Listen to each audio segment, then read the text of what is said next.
रविदाजी को पंजाब में रविदास कहा, उत्तर प्रदेश, मध्य प्रदेश और राजस्थान में उन्हें रैदास के नाम से ही जाना जाता है।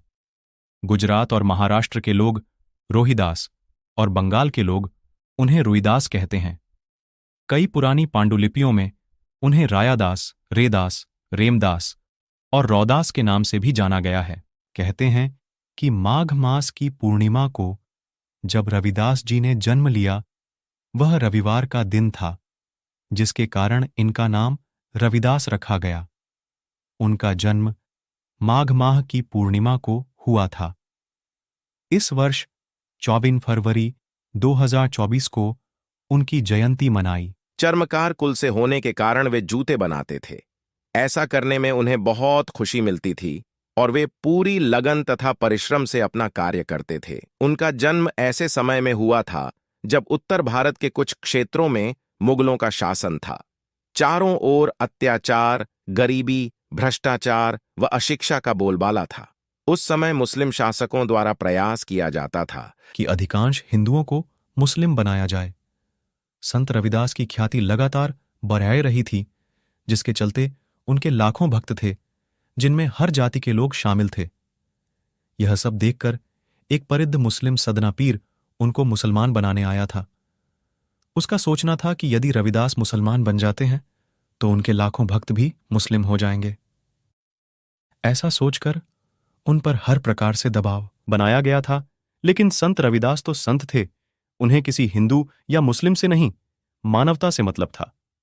संत रविदास जी बहुत ही दयालु और दानवीर थे। संत रविदास ने अपने दोहों व पदों के माध्यम से समाज में जातिगत भेदभाव को दूर कर सामाजिक एकता पर बल दिया और मानवतावादी मूल्यों की नींव रखी कि रैदास जन्म के कारणे होत, न कोई नीच नरकू नीच कर डारी है, ओछे कर्म की नीच, यानी कोई भी व्यक्ति सिर्फ अपने कर्म से नीच होता है। जो व्यक्ति गलत काम करता है वो नीच होता है। कोई भी व्यक्ति जन्म के हिसाब से कभी नीच नहीं होता। संत रविदास ने अपनी कविताओं के लिए जनसाधारण की ब्रजभाषा का प्रयोग किया है। साथ ही इसमें अवधी, राजस्थानी, खड्डी, स्वयं कबीरदास जी ने संतन में रविदास कहकर इन्हें मान्यता दी है। राजस्थान की कृष्ण भक्त कवयित्री मीराबाई उनकी शिष्या थीं।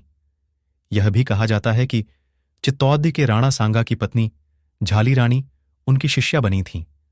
वहीं चित्तौद में संत रविदास की छतरी बनी हुई है। मान्यता है कि वे वहीं से स्वर्गारोहण कर गए थे। हालांकि इसका कोई आधिकारिक विवरण नहीं है, लेकिन कहते हैं कि वाराणसी में 1540 ईस्वी में उन्होंने देह छोड़ दी थी।